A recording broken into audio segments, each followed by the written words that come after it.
the Boston Foundation. These organizations have propelled us to get this work where it is today. Gracias. So what we know from our personal experience and from this work that Latinos are underrepresented in leadership positions. Latino voice is often overlooked in decision-making, and we have a rich perspective to share that we know can benefit our entire community. It is because of this that Latinos for Education conducted a statewide study while our partners in pursuit of equity, accountability, and success, Latinx students in Massachusetts schools, also known as PEAS, conducted several convenings to better understand the state of Latino education in Massachusetts during this time. We have joined forces to collectively analyze, inform, and today, with you, expand the discourse on how the pandemic is affecting our comunidad. Our goal in this crisis has been to elevate the Latino voice and ensure our perspective is at the forefront of the education decision-making process. Latinos for Education surveyed 288 Spanish-speaking families, convened 60 Latinx educators and 60 Latinx multi-sector leaders to better understand how COVID-19 is uniquely impacting the Latinx community. I know many of you joined us for those conversations, and I'm glad to see you here again to continue to inform this topic.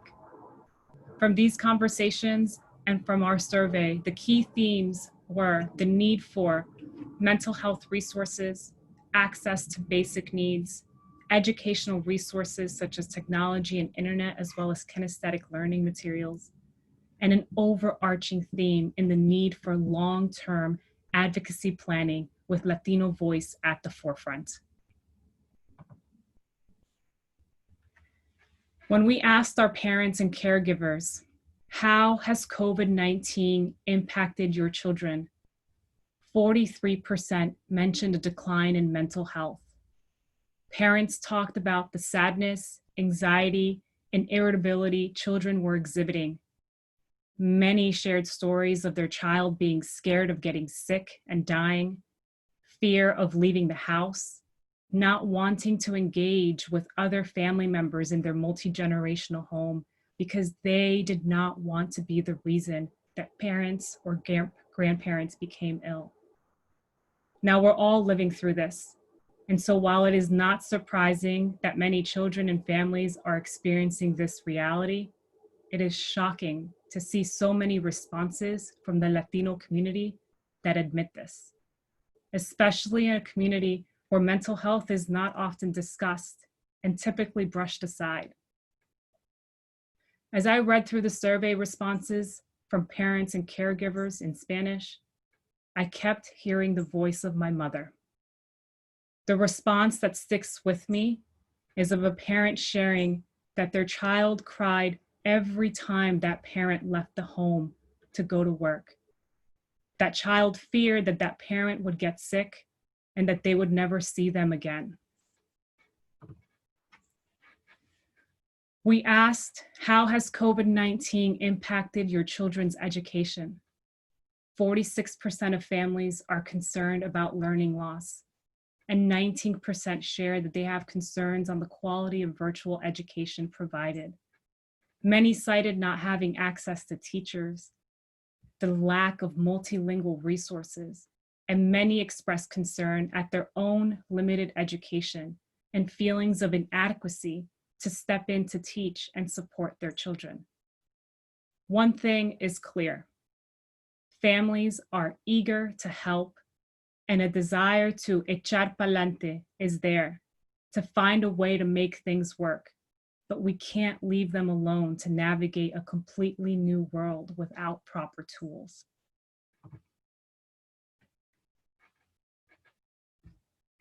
When we asked, what are the 3 concerns you have about your family as a result of COVID-19? Families shared the need for income security, the experience around food insecurity. Our families are struggling to stay in their homes and to put food on their tables. Our children will not be able to fully engage in education if these are the things that they are worrying about.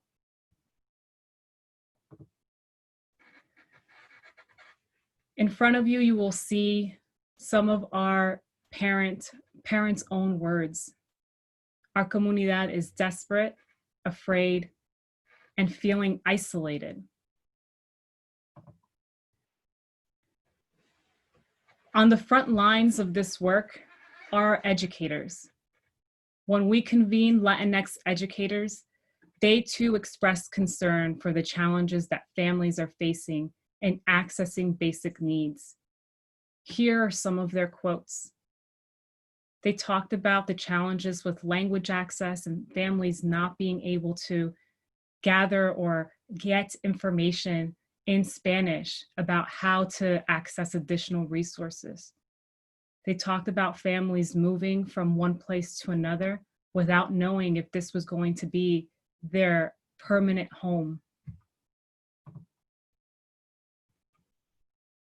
When asked what resources were needed for parents to support their child's education amidst COVID-19, 27% cited needing educational resources, and 21% expressed the need for technology tools such as computers, internet, and videos or resources that actually help them use them.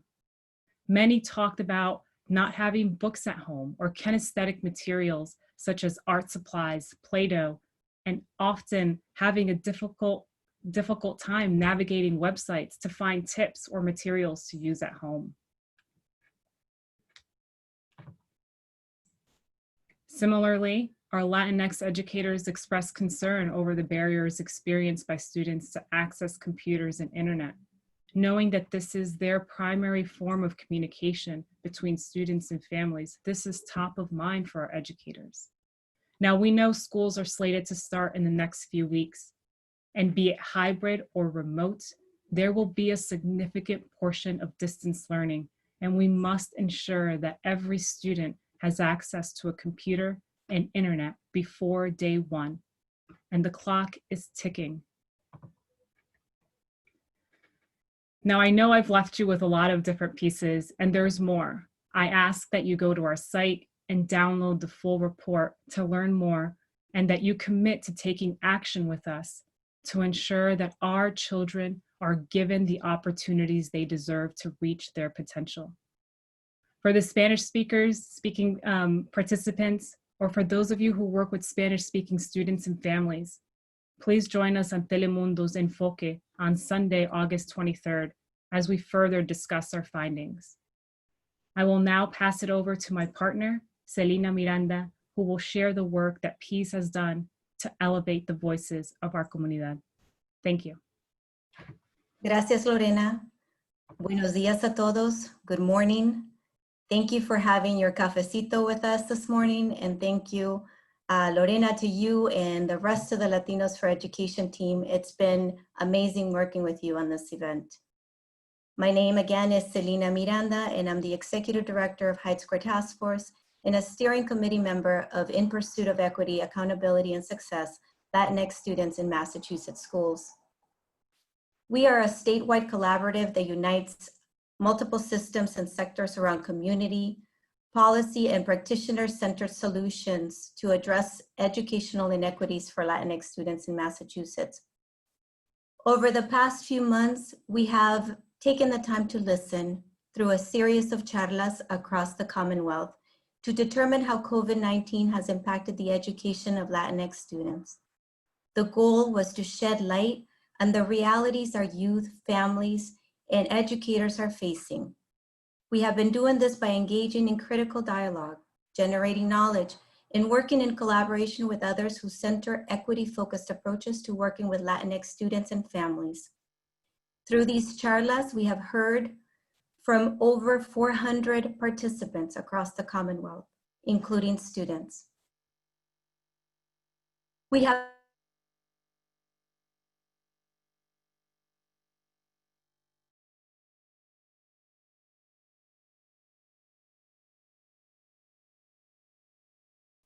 Before I do that, however, can you still hear me?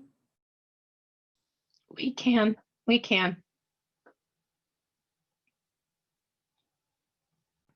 We did lose you for a little while though. So, am I back? Yes. Okay, great. Sorry about that. My internet will go in and out, so I just need to be told. So through these charlas, like I was saying, we have gathered rich qualitative data that gives us a snapshot of what students and educators and families are experiencing. Now, before I go through those insights, I do want to share with you a quote from one of the students who participated in our charla that was focused on Latinx students. This young man said to us, "My identity lies with the community in East Boston and the surrounding neighborhoods.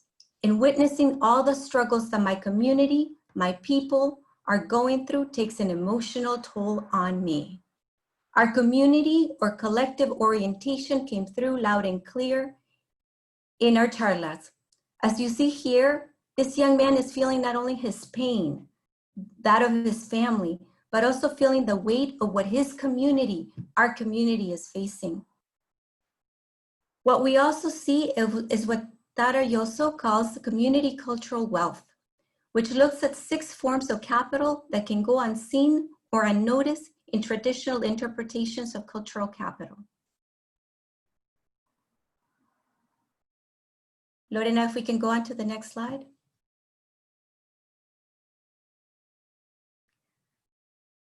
As Lorena has shared, there are tangible and clear needs our Latinx community is facing in the midst of this pandemic. In addition to this, we also see our Latinx community, our educators, our students, our providers, families, tapping into cultural assets or wealth as they navigate the pandemic and its repercussions. Aspirational wealth. Our Latinx educators spoke passionately and relentlessly on their commitment to maintaining high standards for their students and nurturing high aspirations, staying committed to ensuring students stay focused on their future, even during these very challenging times. Linguistic capital. Our Latinx educators leverage and hold bilingualism and culture as a strength, not a deficit. Latinx early educators, for instance, talked about using dual language curriculum to build on the strengths of being bilingual and celebrate home language and culture. Family capital, familia. COVID-19 and subsequent school closures have unearthed deep-rooted inequities. We know that. This means the Latinx students are having to do even more for their families. Many spoke of working more hours or have taken new jobs to help their families. Next slide, please. Additionally, we have seen our educators tapping into their social capital. In addition to supporting students academically, Latinx educators and providers are taking steps to make sure the needs of families are met culturally and linguistically in a responsive way. This often means mobilizing their networks to make sure this happens, right? It's not, what's out there is not good enough. We're gonna make sure that it's what our families need. Navigational capital. This we heard a lot, in particular in our student group. In addition to figuring out how they themselves are gonna navigate a new way of learning, Latinx students are assisting younger siblings with remote learning. They're helping adults who may not have the competencies needed to navigate institutional requirements remotely. So they're having to do a lot more. And lastly, and we should not be surprised by this, I think Lorena just touched upon it, right? The sense of si se puede, we're gonna get through this. So resistance is alive and well in our community. Our educators, for instance, are not willing to relax education standards, knowing that Latinx students need these skills to succeed in the face of oppression and discrimination. So as we head into our breakout